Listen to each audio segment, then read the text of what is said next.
আসসালামু আলাইকুম, কি খবর? সবাই ভালো আছেন? আলহামদুলিল্লাহ আমি ভালো আছি। তো এখন যে সমস্যাটা হলো সেটার মডেল হলো Redmi 8। তো সমস্যা হলো ফেক চার্জিং।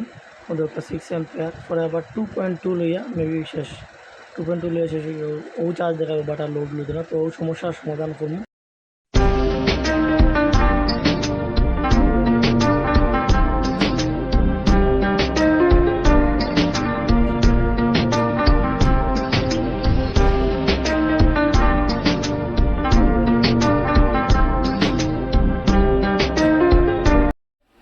তো এখন কানেকশন শর্টটা রিমুভ করছি, এখন দেখা যাক কী তা হয়।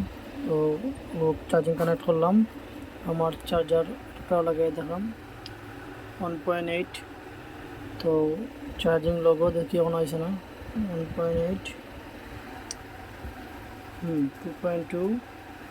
তো এখন অফ হয়েছে না আমার চার্জার।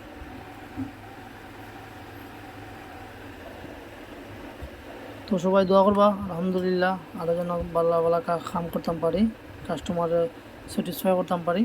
তো সবাই আমার লাগে দোয়া করবা। আসসালামু আলাইকুম।